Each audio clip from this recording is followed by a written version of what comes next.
Estamos de volta para o segundo bloco do programa Ideia Livre e hoje conversando aqui com o ex-prefeito de Campina Grande, pré-candidato a governador da Paraíba pelo PMDB, veneziano Vital do Rego. Qual foi a campanha mais marcante na sua história? A 2 e 4. Agora? Não há nem o que discutir. A mais marcante para mim e para muitos, inclusive alguns aqui presentes, e penso que, historicamente, Campina Grande dificilmente verificará, porque nunca verificou uma campanha tão acirrada nos níveis com os quais nós tivemos naquela eleição. Algo extraordinário, emocionante, sob todos os aspectos, desde o seu primeiro momento, porque foi uma campanha nascida com o mesmo sentimento que hoje nós observamos, claro, guardadas as devidas proporções, porque nós estamos falando territorialmente sobre Campina e hoje nós estamos falando territorialmente sobre o Estado. Mas de uma candidatura de um vereador que tinha apenas o apoio político na Casa Legislativa de outros 3 companheiros e nascia ali um propósito de empenhar-se para quebrar, romper um período de 20 anos sucessivos de mando de um único grupo. Até por causa daquela diferença mínima de 791 votos. Quase 800 votos. Quase 800 votos. Mas aí, professor, lembre-se, nós não tínhamos apoio político, nós não tínhamos absolutamente qualquer apoio logístico, não tínhamos apoio material. Do outro lado, você tinha a presença do governador fazendo diretamente campanha aqui. Nós tínhamos na candidatura do meu oponente a presença da Assembleia Legislativa, nós tínhamos o apoio político da Câmara Municipal, que majoritariamente apoiava a candidatura do PSDB, enfim, era tudo contra a nossa postulação. E o que foi que deu certo? Era tudo contra... Mas aí onde está? O sentimento... Onde é que está o segredo dessa eleição? Aquela coisa do povo querer. O povo querer, é o que eu digo a vocês. Inclusive, o slogan era o povo quer. O povo quer, as novas ideias. Nós estávamos com Campina, de fato, eu dizia nos meus pronunciamentos, nós precisávamos reatar uma relação de Campina com os agentes políticos e esse reatamento se daria com a autoestima voltando a Campina. Campina estava triste. Campina passou, não estou dizendo por minha causa, estou dizendo que a partir de 2005 foi uma outra realidade em nossa cidade. A campanha literalmente pegou. Os campinenses nos abraçaram.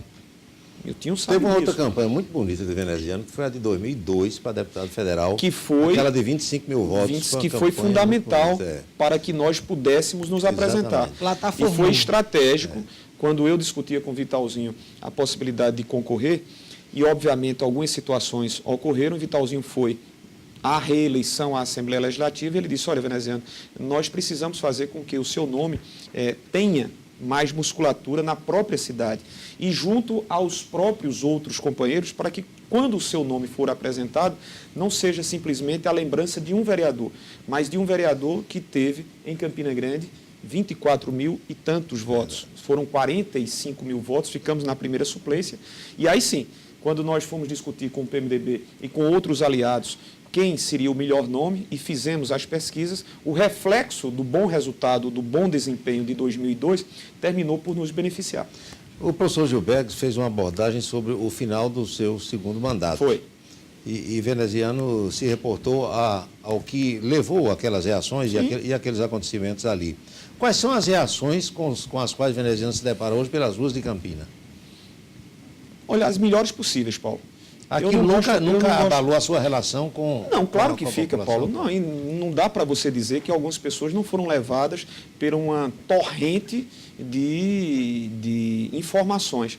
Eu passei a não ter os microfones, os espaços midiáticos inexistem em Campina Grande para que eu possa expor, inclusive agora. Eu digo isso sem problema nenhum, porque com todos os veículos, com todas as suas respectivas direções, eu tenho um bom relacionamento, nunca deixei de ter. E veja como são diferentes os comportamentos. Enquanto eu fui prefeito, eu nunca cheguei a qualquer veículo, às suas direções, a pedir que deixassem de ser expostas quaisquer notícias, quaisquer fatos que não fossem do nosso interesse. Absolutamente, eu sempre me posicionei republicamente e democraticamente. Então, não há dúvidas que durante os 3, 4, primeiro semestre de 2013, você observava pessoas que questionavam, mas Vené, o que foi que ocorreu em relação a isso, em relação àquilo? Ora, óbvio que marca a força de uma emissora radiofônica, a força de uma emissora televisiva em repetidas incursões junto a um segmento social, isso tem os seus resultados. Passou. Olha, ao meu ver, sim. Hoje o que nós ouvimos em Campina é um outro e completamente diferente sentimento. O sentimento do retorno, o sentimento da saudade, porque certa feita eu estava em Princesa Isabel, com lideranças PMDBistas locais.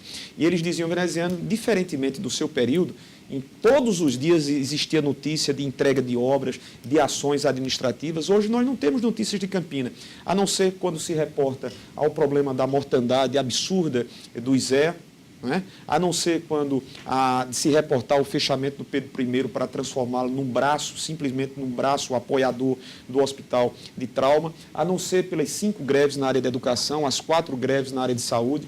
Agora mesmo nós passamos por algumas ruas de Campina Grande e vemos uma campanha do Sintab mostrando que a atual administração desconhece o plano de cargos, carreira e remuneração que nós implementamos pela primeira vez na história das 23 categorias para a saúde. Essa é a realidade. E há de se dizer, Paulo, humildemente há de se dizer, nenhuma ação administrativa em Campina entregue nesses 17 meses deixou de ter a marca da nossa gestão. Pode não ter a lembrança. Aqui mesmo nós estamos numa duplicação que foi feita em condições deixadas por nós. A atual gestão não lembra, mas os 17 milhões para a duplicação da Agemiro de Figueiredo fomos nós que deixamos no dia 28 de dezembro. A UPA Porte 2, da mesma forma, o ginásio poliesportivo do Presidente Médici, enfim, o Novo Horizonte.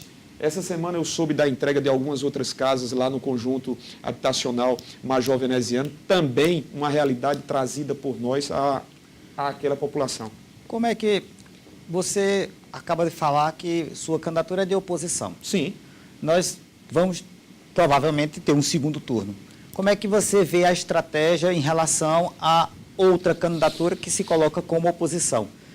Ela vai tentar se colocar. O principal embate seu vai ser contra Cássio Cunha Lima, numa discussão para quem vai para o segundo turno, ou o seu embate é contra as outras duas candidaturas? Professor, confesso que... Qual é a situação? Veja, primeiro, nós vamos deixar bastante claro e demarcar, eu estou usando muito o verbo demarcar, mas é um trabalho que eu vou fazer. Demarcar perante a opinião pública quem verdadeiramente faz e fez a oposição, mas não uma oposição circunstancial. Eu respeito muito a liderança do atual senador, respeito, sim, mas não é possível que nós estejamos aqui nesse instante e absolvamos simplesmente porque o PSDB diz, não, eu agora vou ser a oposição. Poxa, como um partido que assinou embaixo, que endossou, que veio a Campina Grande, que conferiu a Ricardo Coutinho um registro eleitoral bastante expressivo, uma diferença sobre o PMDB bastante expressiva, passados 3 anos e 3 meses, e só depois de 3 anos e 3 meses é que o PSDB viu que a terceirização na saúde ela é peçonhenta, ela é deletéria, ela é destrutiva, que só agora o PSDB identificou que não há políticas públicas para a área de segurança, porque não há inteligência, porque não há integração entre as polícias, porque os concursados não são chamados, porque não há uma política salarial de paridade, porque não há um respeito a quem se aposentou. Só agora esses fatos estão chamando a atenção e convencendo o PSDB. Então vai ficar muito claro quem é governo ou quem deixou de ser governo circunstancialmente e quem é oposição desde o momento em que foi posto a condição de oposição em 2010. O senhor já foi oposicionista ao ex-governador José Maranhão, né? Já. Inclusive, o senador hoje, Vital do Rego, era líder da oposição, se eu não me engano, na Assembleia Legislativa contra José Maranhão. Mas são realidades diferentes. Lembre-se, e você há de lembrar, quando nós opunhamos ao governador José Maranhão, você se recorda que, à época, o PMDB era o PMDB com José Maranhão. PDT à época. Nós éramos PDT. E lá, naquele momento, você tinha a presença ainda do saudoso ex-governador Ronaldo Cunha Lima, do prefeito Cássio Cunha Lima, e nós éramos opositores aqui em Campina Grande. Nós passamos a ter uma participação. Mas, por exemplo, o Ricardo Coutinho então, hoje não há, só quero dizer a você, Cássio. só quero dizer, Milton, que não houve nenhuma quebra daquilo que hoje não é usado por muitos políticos e também não é muito usado no dicionário de nós mesmos eleitores. Coerência. Eu não quebrei com a coerência. Nós, quando fomos participar do governo Zé Maranhão, em 1998, fomos exatamente porque havia uma separação entre o grupo do ex-governador com o grupo de Campina Grande. O que é que o senhor pensa sobre a UEPB? Continuo a pensar nas palavras de meu pai, né, que foi seu reitor, que foi um dos seus maiores benfeitores, seu amigo, enfim, que é o nosso maior patrimônio. E me preocupa profundamente quando você observa que o atual governo ataca e alveja de forma sistemática a autonomia da UEPB. A UEPB tem fases importantíssimas, ou seja, desde o momento em que ela ganhou a sua própria identidade, naquele período da década de 80, depois uma grande outra conquista foi a sua autonomia administrativa e financeira, principalmente financeira orçamentária. Esse vai ser um discurso muito usado pelo PSDB, de ser o pai da autonomia da UEPB? Não, porque, claro, não percamos aqui de vista a importância no processo do governo do PSDB na conquista da autonomia. O senador Cássio Cunha Lima postou essa semana numa rede social que a UEPB pode fechar. Não sei se o Veneziano tomou conhecimento. Não, eu tomei conhecimento de uma declaração do reitor, do professor Júnior, que muito me preocupou, e é óbvio, eu não acredito que cheguemos a esse ponto. Eu não posso acreditar, porque isso seria simplesmente o fim da picada. Você imaginar que uma instituição que envolve milhares e milhares de estudantes de formação científica, que é tão importante para Campina e demais outros municípios que recebem a UEPB, fechando, Paulo Roberto, isso não passa pela minha cabeça. Mas não é pelo fato de não acreditar no seu fechamento que nós desconheçamos as suas dificuldades. E, fundamentalmente, colocamos isso de maneira muito clara. Não desconheceremos, Anchieta, a importância que o PSDB teve na conquista da sua autonomia. Mas essa autonomia ela não foi conquistada do dia para a noite. Tem um processo do qual também participou o PMDB antes e participou o PMDB depois, quando a manteve.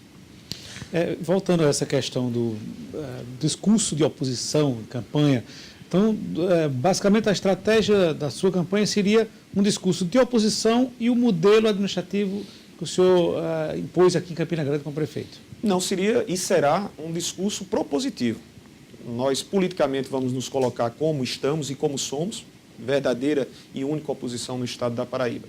Mas o que eu mais me preocupo, e aqui estou também até para lhes dizer, que eu não vou fazer o discurso fácil de opositor em época de campanha, não. Quando eu ando, quando eu caminho, quando eu peregrino e quando eu sou questionado sobre cada uma dessas situações, sobre cada um dos temas que compõem o administrativo, ou seja, o geral, eu tenho que ter ideias para essas questões. Ou seja, quais foram as obras de infraestrutura marcantes do governo Ricardo Coutinho e do governo do PSDB, a não ser as obras trazidas pelo governo federal? Eu lamento profundamente quando você vê uma mídia, mais de 120 milhões de reais sendo gastos, e se coloca lá a adutora, a Cauã Araçagi, como obra do governo. Eu lastimo profundamente que as obras de saneamento da maior parte dos nossos municípios seja apresentada como obra de iniciativa do governo do estado. Não há. Nós não temos o Porto de Águas Profundas, um projeto fundamental de infraestrutura para o nosso estado. Nós não tivemos, por parte do governo, a retomada das discussões sobre a duplicação da BR-230, sobre o braço que deveria estar previsto entre o governo e o governo federal da Transnordestina. São temas centrais que nós precisamos levar a conhecimento e assumir estas causas. Então, o nosso projeto é um projeto alternativo e propositivo. Politicamente, nós haveremos de fazer e constituir essa linha divisória. Veneziano, Pois não, Paulo. eu ouvi uma entrevista do ex-governador Zé Maranhão, Sim. na emissora de João Pessoa, onde ele se reportou a uma situação jurídica do senador Cássio Cunha Lima, que na concepção do Maranhão é uma situação indefinida. Eu nunca ouvi Veneziano Vital do Rego se pronunciar sobre essa questão. De fato, Paulo. Por quê? Porque nós não vamos trazer esse tema. Ele existe, não dá para desconhecer. O próprio ex-governador sabe que enfrentará essa situação, está lá. Ou seja, os efeitos das duas condenações impostas ao ex-governador, hoje senador, e possível concorrente nosso, é uma realidade. Por mais que seja inconveniente tratar o assunto, e é para todo e qualquer agente político tratar um assunto Será sobre... um tema de campanha não, na sua ótica? De minha parte, não. De minha parte, tenho a absoluta certeza. Essa é uma questão que tem que ser resolvida entre o PSDB. Ou seja, agora, se você me perguntar qual é a minha impressão, eu posso te dizer, mas não haverei de fazer menções às mesmas. Qual é a sua impressão? A minha impressão é que existe, de maneira categórica, uma limitação. Agora, se ela se dará efetivamente ou O não... PMDB em algum interessa. momento pensa em questionar isso? Não, de nossa parte, nós não nos preocupamos. Juridicamente, nada? Não, de nossa parte, não. Se vamos ou não enfrentar o ex-governador, se o ex-governador é elegível ou não... Vai ser na urna. Exatamente. Vai ser no voto. É o que eu gosto. Afinal de contas, é Vai isso ser que no me move. debate. Vai ser no debate. Vai ser entre quem teve a O senhor oportunidade acha que pode reverter de fazer... esses números de pesquisas no Claro, debate? por que não? Eu comecei com 4% em 2004. Guardadas as comparações, Collor foi presidente começando com 1%. O Wilson Braga tinha 60%, o Ronaldo tinha 8%. Nós tínhamos 20%, pronto, não vamos muito além. Luciano Cartacho tinha 3%, Por João que Pessoa. o PT não pensa assim, prefeito? O assédio, a paquera, o flerte é muito maior agora do PSB, do governador Ricardo Coutinho, do que do próprio Partido dos Trabalhadores, que já deveria estar do lado do senhor, ali firme e forte e levantando a bandeira. E tem uma história que uma parte do PT de João Pessoa, do Partido dos Trabalhadores, namora com o tucanato. Aliás, até Luciano Cartacho parece que tem mais secretários tucanos do que petistas. Paulinho, isso é uma questão que Qual é a economia interna dele? o próprio PT, no momento em que o PT se define em torno de uma candidatura de oposição, responder sobre outros nomes que dentro do PT não tenham esse propósito de engajamento, caberá ao PT, se efetivamente, como eu acredito, tenha primeiro uma preocupação nacional, porque nós precisamos ter um palanque forte aqui. E um palanque forte aqui não pode abrir mão do PMDB. Veneziano, Me desculpe. falar em palanque, Dilma vai subir só no seu palanque ou sobe em outro palanque também, aqui na Paraíba? Olha, professor, ao meu ver, seria algo Difícil achar impensável, né? Você vai ter a candidatura do PSB apoiando o projeto de Eduardo Campos e a candidatura do PSDB apoiando o ex-governador, o senador Aécio Neves. Então, o único palanque que defende... Mas com esses flertes? Não, absolutamente. Essas Isso situações... são coisas residuais, professor. Eu acredito ter falado com alguns dos companheiros, traz anteontem mesmo, enquanto nós participávamos, como um entre outros. Lá não esteve no Fórum dos Servidores nem o candidato do PSB, atual governador, e difícil era ele chegar, em que pese um ambiente muito respeitoso, nem o candidato do PSDB. Quem lá esteve fomos nós, o candidato do PROS, Major Fábio, o pré-candidato, e o do PSOL, Tasso Teixeira. Eu não o prefeito Luciano Cartacho tem conversado com o senhor? Conversei com o prefeito. Essa relação? Uma relação tranquila. Agora, as estratégias partidárias, Milton, você há de convir. Eu não posso adentrar as mesmas. Eu acho que houve um retardamento prejudicial. Um tempo precioso foi desperdiçado. Um tempo precioso. Né? Agora, eu não posso chegar a esta ou aquela legenda dizendo, olha, o seu tempo é o meu tempo. Cada um pensa de acordo com as suas próprias estratégias. Até porque já houve choramingos de petistas em relação a isso. Né? E eu fiz questão de dizer, olha, se não houver um sentimento de participação efetiva, não adianta, não vai ser o esforço da Nacional, não vai ser esta ou aquela determinação, e não foi por aí, efetivamente não foi por aí, mas sim uma crença de formar um projeto... Porque nós sentimos um certo charme do Partido dos Trabalhadores nesse momento, não oficializado. Mas foi oficializado.